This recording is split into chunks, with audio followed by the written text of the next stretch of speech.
अनंत कोटि दंडवत सतगुरु देव को। कल अपना विषय चल रहा था ब्रह्म प्रकाश का कि शुभ कर्म भी जीव को व्यवहार के अंदर सारा दिन पिसते हैं। ऐसे अशुभ कर्म भी जीव को कष्ट देते हैं और शुभ कर्म सुख दिखाते दिखाते इसके सारे प्राणों को व्यवहार में लगा के हर लेते हैं। तो जीव जन्म लेके पिसता ही रहता है, अपनों के राग में भी पिसता है और बुरे कर्मों का जो सिलसिला है उसके कारण जो दुख मिलते हैं उसमें भी पिसता है। तो कहा जो जीव आत्मा, जो जीव, जो मनुष्य अक्षर चक्की पिसती है तो चक्की के अंदर पिसने वाला जो चक्र होता है उसका कोई आधार होता है। चक्की घूमती है तो बीच के अंदर उसका आधार किल्ली होता है, जिसको धुरी कहते हैं, किल्ली कहते हैं, लोहे की किल्ली होती है। तो इसी तरह जो संसार का चक्र है ये घूम रहा है। अब जो जीवात्मा इस शर में बैठे अक्षर के आश्रित, शर में बैठा जो अक्षर है उसका आश्रय ले लेता है, उसको जान लेता है।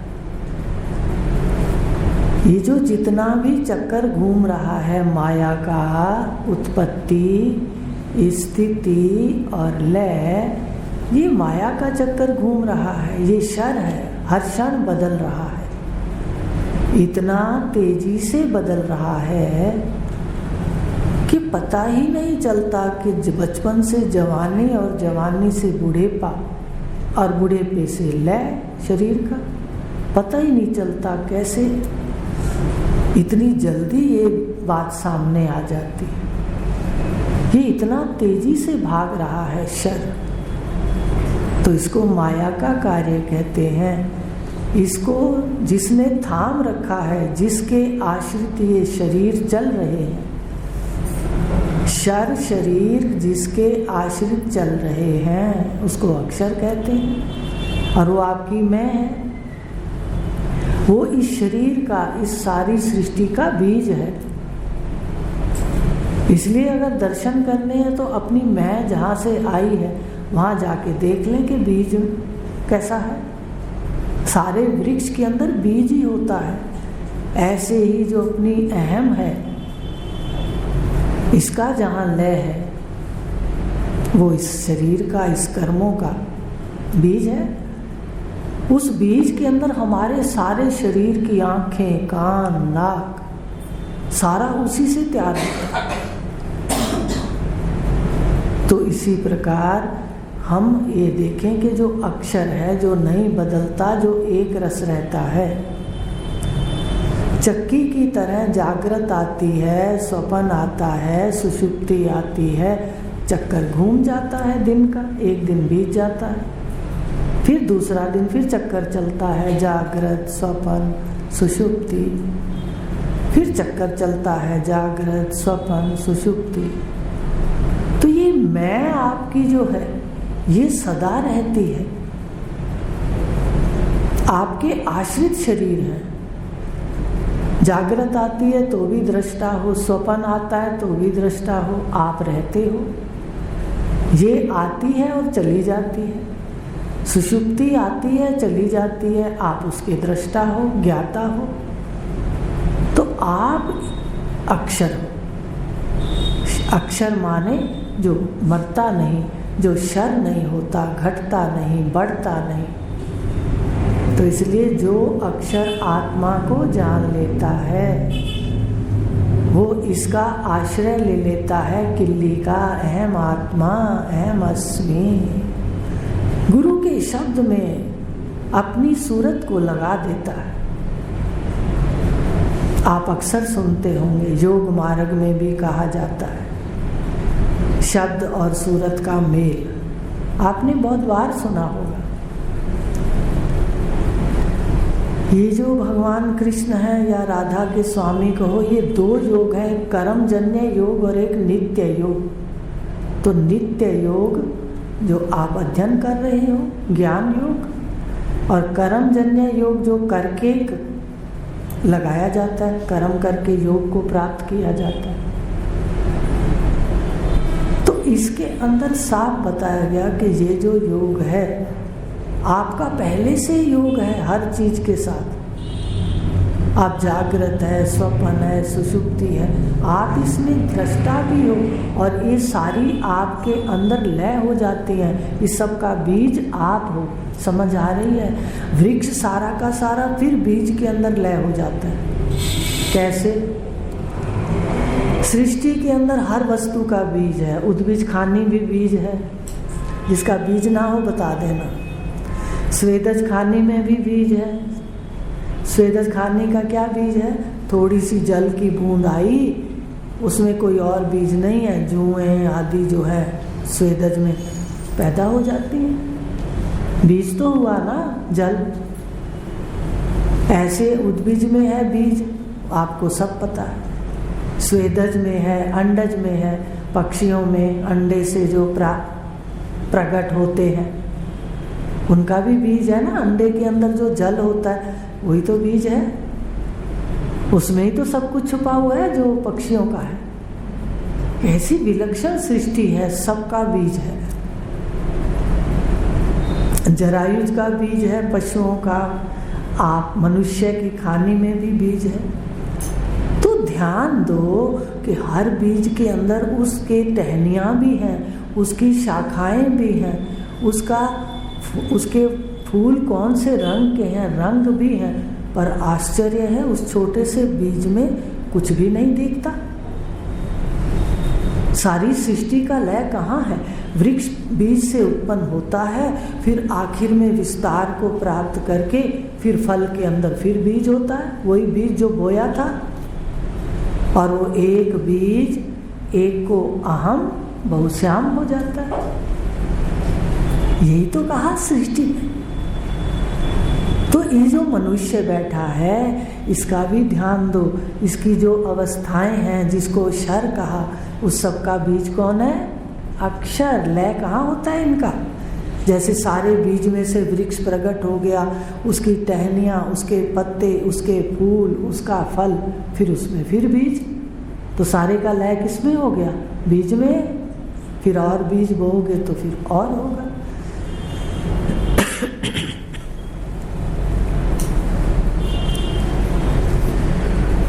तो इसी तरह देखो, ये जो अपना सारा मनुष्य का है, ये भी जागृत, स्वप्न, सुषुप्ति, व्यवहार सबका बीज है। अब उस छोटे से जल की बूंद के अंदर देखो, बाल भी हैं, वृक्ष की तरह मनन करो। आँखें भी हैं, भौहें भी हैं, होठ भी हैं, दांत भी हैं, टांगें भी हैं, हाथ भी है, अंदर का सारा गुर्दे, मशीनरी जो भी अंदर है पेट के अंदर, वो भी है उस जल की एक बूंद में जो बीज है। तो देखिए कैसे बीज जो है इस सृष्टि का, वो तो ईश्वर है। बीजमाम सर्वभूतानां विद्धि पार्थ सनातनम। अब एक बार समझ लो, हर खाने का बीज है और सारा उसका विस्तार किसमें सिपट जाता है? बीज में। और यहाँ भी मनुष्य का जो बीज है मनुष्य शरीर का बीज। गहराई से, उदारता से देखिए, उसमें सारा मनुष्य शरीर की विशेषताएं हैं। उसमें से क्या क्या है? शर प्रकट होता है, शर, जागृत, स्वप्न, सुषुप्ति। फिर जब शरीर छूटता है तो बीज के अंदर लीन हो जाता है। तो अब ये चारों खानियों के बीज हैं। हम इस शर को अगर जान के अक्षर में स्थित हो जाते हैं, बीज में, बीज को जान लेते हैं, तो कहा कि वो जो अक्षर है वो सारे इस जगत का आधार है। उसके आश्रित चारों खानियाँ ये बदल रही हैं। चारों खानियाँ, सारा ब्रह्मांड उसके आश्रित चल रहा है। इधर अक्षर मैं है और उधर अक्षर ब्रह्मांड के अंदर क्या है? इधर तो मैं है, उधर ईश्वर है। ये मैं किसका अंश है? ईश्वर का। और फिर गीता के अंदर आपको बता दिया, भगवान ने कह दिया सारी खानियां, जैसे एक पेड़ में से, एक बीज में एक पेड़ का जितना भी विस्तार है वो प्रकट होता है। और मैं जब सृष्टि का बीज हूँ तो सारे सृष्टि के खानियां, सारे विस्तार ये किससे प्रकट होते हैं? एक उस बीज से, ईश्वर से। उन्होंने स्वयं स्वीकारा है मैं सृष्टि का बीज हूँ। माने ईश्वर से सारी खानियां, ईश्वर से आकाश, वायु, अग्नि, जल, पृथ्वी, ये सब प्रकट होता है। जैसे आपसे प्रकट होते हैं शरीर, जागृत, स्वप्न, सुषुप्ति, फिर वायु भोग करके फिर लय हो जाते हैं, बीज हो जाते हैं। ऐसे ब्रह्मांड सारा अपनी आयु भोग करके उसी सत्ता में, ईश्वर में लीन। इधर बीज है मैं, तो मैं अक्षर है। और ये जो दिख रहा है, बदल रहा है, ये क्या है? शर। तो जो अक्षर को जान लेता है वो शर के मरने से बच जाता है। वो मरता नहीं है, फिर वो सदा रहता है। वो तो देखता है, एक आता है इसके सामने स्थिति, ये ज्यों का त्यों स्थित है। प्रकृति और शरीर इसके सामने बदलते हैं। बचपन में शरीर और है, जवानी में और है, बुढ़ेपे में और है। क्या किया? कुछ भी तो नहीं किया हमने, सब हो रहा है तो स्थित हो जाता है, हो रहा है। तो जो अक्षर किल्ली, अक्षर समझ आ गया कि बदलने वाले को शर कहा, जगत कहा, माया का कार्य कहा, और उसको पकड़ के शक्ति देने वाले को क्या कहा? किल्ली को। जैसे चक्की घूमती है तो किल्ली स्थिर है, ऐसे उसको कहा अक्षर। और वो अक्षर एक शरीर में कौन है? अहम, मैं। तो अहम को जानना था, हमने अहम को जाना नहीं और इस माया में फंसे रहे। तुम ही आत्मा हो, तुम ही सत्य हो, तुम ही चिद हो, ज्ञान स्वरूप हो। विषयों का ज्ञान है तो भी आप हो, जब विषय नहीं है इसका भी आपको ज्ञान है, आप ज्ञान हो। तो इस प्रकार जो जान लेता है उसकी मनुष्य शरीर में जीत है। नहीं तो बाजी हार जाता है। सारे प्राण ला करके उनके चरणों में रख देता है, जिनकी सेवा करते करते थकता नहीं। पच पच मरा इन्हीं के धंधे, बने अंतिम संस्कार। आखिरी के संस्कार कौन से बन गए? जब इन्हीं के धंधों में लग गए, शर में, यही याद आएंगे। और अगर अपने शब्द को पकड़ लिया, ज्ञान को पकड़ लिया, तो जगत वर्तने के बाद भी हमारे चित्त पर शासन नहीं करेगा। ये है हमारी जीत। क्या ये अपना है? ये हर जन्म बदलता है। आनंद से सारे पाठ करो, सुंदर पाठ करो। ये पाठ बार बार नहीं मिलते, ये एक ही घर में। खूब अच्छा पाठ करो और देखते रहो, मन भी कैसे सबसे जुड़ा रहता है। तुम दृष्टा हो, मन की बात नहीं करेंगे, बुद्धि की नहीं करेंगे, अपनी बात करो। तो कहा उसकी जीत होती है जो अक्षर के साथ जुड़ता है। अब आगे 269 है, सत्संग तो सत्रायण है। अब ये जो बात समझ आ रही है, ये सत्संग के कारण समझ आ रही है। रामचरितमानस के अंदर भी कहा है, बिन सत्संग विवेक ना होई, और राम कृपा बिन सुलभ न कोई। कि राम की जब परमात्मा की, इष्ट की, कर्मों की कृपा होती है तो ये सत्संग मिलता है। जहाँ सत्य का संग होता है उसको कहते हैं सत्संग। जहाँ सत्य की चर्चा होती है, केवल संग नहीं होता, परोक्ष ज्ञान होता है, वो सत्संग नहीं है। सत्संग वो है जहाँ हर बात दिखाई जाए, संग कराई जाए। झूठ का भी संग कर लो, शरीर है, और सत्य का भी संग कर लो, अक्षर है। और ये दोनों किसमें लय होते हैं?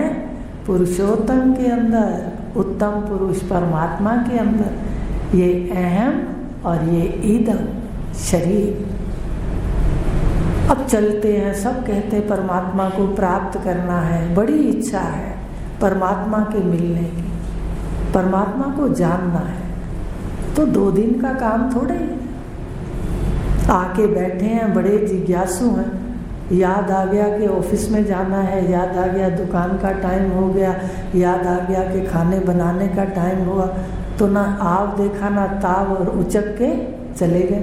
तो वो थोड़े इसको प्राप्त कर सकता है। धीर पुरुष कर सकता है, जो अपने समय को बांट के रखता है कि ये कार्य मैंने इतना करना ही है।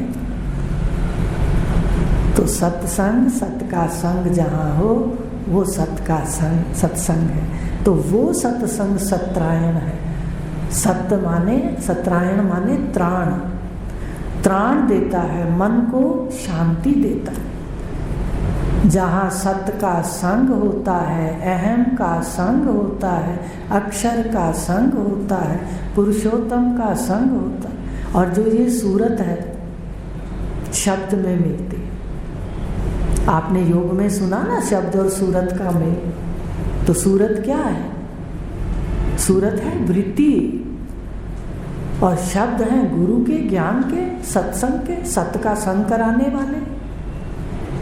अब जब सत्य का संग कराने वाले शब्दों पर वृत्ति बैठेगी, वृत्ति का संग कहाँ हो जाएगा? मेल हो जाएगा। जैसा शब्द है, सत्य का संग कराने वाला गुरुदेव शब्द बोलते हैं, तो आप मनन करो, आपकी वृत्ति जाती है। वृत्ति, सूरत माने वृत्ति। शब्द और सूरत का मेल है, शब्द और सूरत का मेल है। शब्द सतगुरुदेव का और सूरत हमारी वृत्ति। जब शब्द बोलते हैं, हमारी वृत्ति वैसा साक्षात करती, मेल खा जाती, उसको कहते हैं मेल हो गया। तो आप देखो ना, रोज ही तो होता है आपका। आप कहते हो जो बोलते हो वो हमें दिखता रहता है। तो ये है शब्द और सूरत का मेल होता है। तो ये सत्संग में होता है। और वो मन को क्या देता है? शांति। वो देता है शांति। ऐसे शांति नहीं देता कि हम पूजा पाठ करें, थोड़ी देर शांति है, थोड़ी देर कहीं अच्छे कार्य में चले गए, वहाँ शांति है। उसकी सारा दिन शांति रहती है। कोई परिस्थिति आती है तो ज्ञान से उसको काट देता है। थोड़ी देर मान लो अंतःकरण उछलता है, एक क्षण में सम कर लेता है। मन को सम करना सीखे। क्या सत्य है वो प्रश्न पूछ लेता है। तू जो इतना उछल रहा है, क्या सत्य है? ये व्यष्टि समष्टि प्रारब्ध से सृष्टि चल रही है। नए कर्म हैं, वो सुंदर कर लो, वो करने नहीं आते। वो तो भूत की चिंता, भूत का याद कर करके दुख, और भविष्य की चिंता वर्तमान को देते। तो सत्संग तो सत्रायण है, मन को त्राण देता है, जीव को देता त्राण। ठीक है। अब आगे क्या है? ब्रह्मचर्य, तप, यज्ञ और मौन अंग है इसके जान। अब ये अंग धारण करने। सत्संग तो मिल गया हमें, अच्छा मन को यहाँ शांति भी मिलती है, पर थोड़ी देर के लिए नहीं मिलती। हम घर जाते हैं, वहाँ भी हम गुणों का खेल देख करके मन को शांत कर लेते हैं। है सृष्टि में गुणों का खेल। किसी का गुण किसी के साथ नहीं मिलता, याद रखना। कोई ज्यादा गुणों में दिक्कत है तो वहाँ बैठते ही आपस में टकराव शुरू हो जाएगा। समझ जाओ, बस संग कम करो वहाँ। तो इस प्रकार कहा कि सत्संग तो सत्रायण है, घर है सत्य का। सत्रायण माने घर है, आयन माने घर। सत्संग सत्रायण है, जीव को देता त्राण। सत्य का घर है सत्संग, और वो जीव को त्राण देता है, बचाता है, दुखों से छुड़ाता है। और 4 अंग हैं। इसको जानना है। कौन कौन से अंग है सत्संग के? ब्रह्मचर्य, दूसरा तप, तीसरा यज्ञ और चौथा मौन। अंग हैं इसके जान। अब आगे अर्थ है इनके। 4 बताए। क्या क्या बताए? सत्संग में जाते हैं तो हम इन अंगों को ध्यान दें, धारण करें। जो सत्संग है उसमें तो मन को बदलना पड़ेगा। सत्य के सूरत के साथ अपनी वृत्ति को शब्द पे चढ़ा करके सत्य को दिखाना पड़ेगा। वृत्ति किस पर आरूढ़ होती है? शास्त्रीय भाषा में कहते हैं वृत्ति गुरु के सत्य शब्दों पर आरूढ़ होती है और वो घर चली जाती है, अंदर नहीं पहुंचती। याद रखना, स्वरूप के बाहर से कहती है तत्त्वम असि, भाई वह तू है, वह तू है। ये काफी दूर तक ले जाती है, मेल करा देती है कि देखो ये देखो सामने वो है। तो ये जो 2 हैं इसमें 4 बातें हमें देखनी है। क्या है ब्रह्मचर्य, क्या है तप, क्या है यज्ञ और क्या है मौन।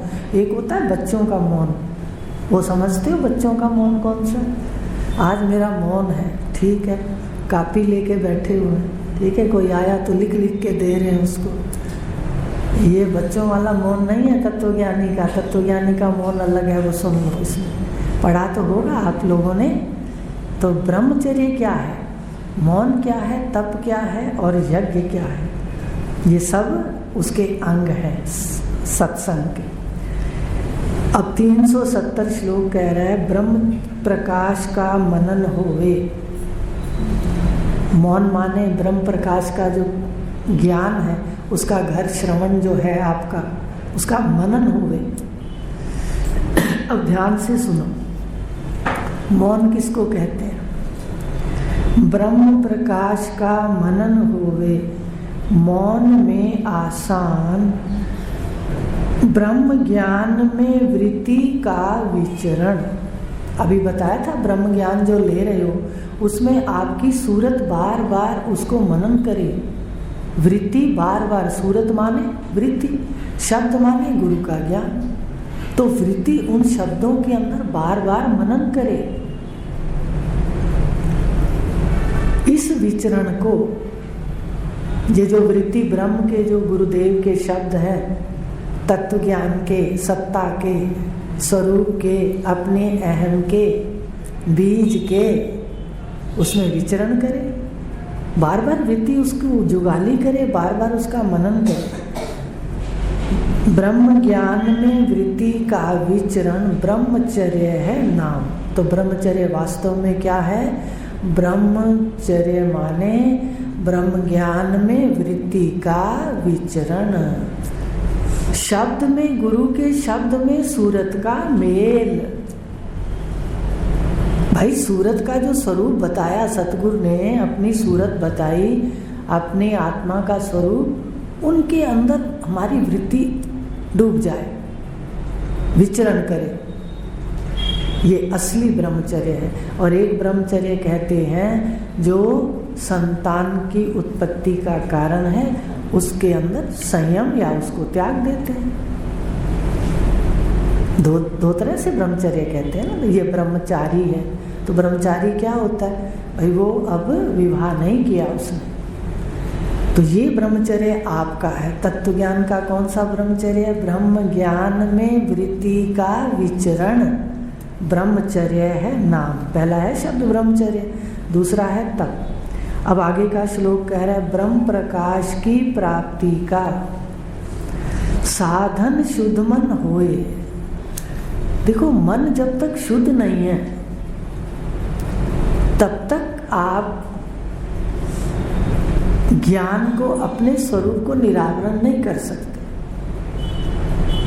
अब मन को शुद्ध करने में जो ताकत लगती है, जो ज्ञान है उसको ढालने में ताकत लगती है, उसको तप कहते हैं। अभी बता देते हैं मन अशुद्ध क्या है, किसको कहते हैं अशुद्ध मन, और शुद्ध मन किसको कहते हैं। तो अशुद्ध मन एक सादे शब्दों में बता देती हूँ कि अशुद्ध मन है जहाँ पर संसार का चिंतन हो रहा है। आज निरीक्षण करना है घर जाके। सारे ब्रह्म ज्ञानी बने बैठे हो, घर जाओ तो पता लगेगा। जब निरीक्षण करेंगे तो मन पता नहीं क्या क्या लाके रख देता है। यहाँ तो सब दूध धुले बैठे हैं, सारे आनंद है गुरुदेव के सामने जो बैठे हैं। तो कहा ब्रह्म प्रकाश की प्राप्ति का साधन शुद्ध मन हुए। ठीक है, अब अशुद्ध मन बता दिया आपको कि जिसमें सारा दिन संसार का चिंतन होता है, वो मन परमात्मा को प्राप्त नहीं कर सकता। उस सूरत का शब्द से मेल नहीं होगा, याद रखना। उस वृत्ति का लय होगा, उस वृत्ति में साक्षात होगा जिसमें मन में संसार का मनन समाप्त हो जाएगा। आप कहोगे ऐसा हो सकता है? कहते बिल्कुल हो सकता है। हमें बड़ा ही खीर खाने में आनंद आता है। ठीक है, विषयों में बड़ा आनंद है। आप खीर का उदाहरण ले लीजिए। हमें खीर खाने में बड़ा आनंद आता है, अच्छा लगता है। लेकिन अगर कोई आके हल्का सा कह दे कि आपके आज के खीर के कटोरे में थोड़ा सा विष है, बस देखिए कैसे हमारा वो मन वहां से उपराम हो जाता है, उस विषय की आसक्तियों से उपराम हो जाता है। ऐसे ही जिसको विवेक हो गया कि जगत परिणाम में दुख है, ये अल्पकाल का समय मिला है, इसको बड़ी सुंदर यात्रा करते हुए इसको मन से छोड़ना है। ये ज्ञान का फल है। बाहर रहने के लिए ज्ञान कभी नहीं कहता बच्चों के साथ ना रहो, काम ना करो। ये तो व्यवहारिक सत्य है, आपको रहना पड़ेगा। आपने कितना मन लगाया है इसका ख्याल रखना पड़ेगा। रहना तो यहीं पड़ेगा। वही शादियां करनी पड़ेंगी, वही सबके शुभ मांगने पड़ेंगे, वही सब अच्छा अच्छा हो। अंदर से आपका क्या स्थिति है, किससे लगाव है, ये देखना पड़ेगा। ये छुड़ाना है कि मैं दृष्टा, मैं दृष्टा, मैं दृष्टा। मोह आया तो मन, काम आया तो मन, क्रोध आया तो मन। ये सारे आकाश के हैं और सारे इस शरीर में आते हैं। 5 ईंटें हैं ये, मैं दृष्टा हूं। तो इस प्रकार ये जो मन है फिर संसार का चिंतन छोड़ दे। प्रारब्ध का बताया था, मनन करो। समष्टि व्यष्टि प्रारब्ध से सृष्टि चल रही है, किस लिए चिंता करनी है? वर्तमान के कर्मों को कैसे करना है, कौन से कर्म करने हैं, उसमें रोज अच्छा कार्य हो। सबसे अच्छा कार्य क्या बताया था? सबसे अच्छा कार्य क्या था कि मन को शब्द दे दो। ये मन अपवित्र हो ही नहीं सकता, क्योंकि शब्द जगह देगा ही नहीं। संसार का शब्द आएगा नहीं अंदर। आएगा तो झाड़ू उठा के गुरु के शब्द की बाहर निकाल दो। आ रही है समझ में? बाहर निकालना, निकाल दो बाहर, जोर जोर से शुरू कर दो। तो मलिन मन संसार का चिंतन और शुद्ध मन परमार्थ का चिंतन, स्वरूप का चिंतन, बस इतनी देर है। तो कहा ब्रह्म प्रकाश की प्राप्ति का साधन शुद्ध मन होए। मन को पहले देखना है, इसको शुद्ध करना है। तरीका आसान बता दिया। संसार आवे तो सावधान हो जाओ। गुरु का जो भी है, शरीर का जो भी शुरू करते हो कर दो, या इसको समझाओ कि क्या ये सत्य है। ये व्यष्टि समष्टि याद दिला दो प्रारब्ध का, तो ये शांत हो जाएगा। और मन क्या है तब? उस मन को, जो मन मलिन है, आप देखो, जो मन संसार का सारा दिन चिंतन करता है, वो मन विकारों में ना जाए। ये विकार है सबसे बड़ा। पर का चिंतन सबसे बड़ा विकार है। मन विकारों में ना जाए, यही तप है मन को धोए। ये तप है तप। जो आता है वही कहता है दीदी मन बड़ा एकदम मन निकल जाता है। तो इस प्रकार मन को वश में करना ही साधक के लक्षण है। बोलते हो ना मंत्र को, दम के लिए, दमन के लिए, मन को वश में करना, इंद्रियों को वश में करना, बोलते हो, आहुतियां डालते हो जब 5। तो इस प्रकार मन का निरीक्षण करके इसको शुभ से अशुभ की ओर जाने ना दो, ये तप है। मन विकारों में ना जाए, सारा दिन विकारों का ही चिंतन करता है, पर का ही चिंतन करता है, और क्या क्या बीमारियां ला के रख देता है जो कभी सुनी नहीं होती, किसी की देखी, ये वही बातें ला के कई बार रख देता है। देखता टीवी में है, मान लो कितनी प्रकार के मार काट दिखाते हैं, और लागू किस पे कर लेता है? अपनों पे।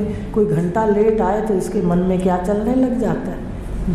एक छोटा सा उदाहरण दिया मन गंदले का, ये ऐसा मन है, देखता कहाँ है, घटाता कहाँ है, आज ये भी देख लेना जाके घर।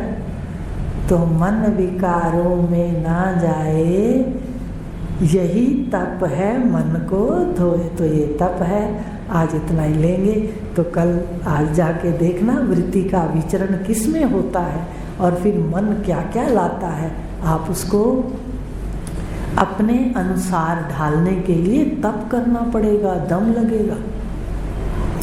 एक जीवा को वश में करने का दम लग जाता है। जो चीज़ आप खाते हो और डॉक्टर ने मना करी है और वो सामने आ जाए, उस वक्त में देखती हूँ कि बड़ा दम लग जाता है। करके तो देखो पहले, शाम दम सब समझ आ जाएगा। तो आज इतना लेंगे। ओम पूर्णमदः पूर्णमिदम्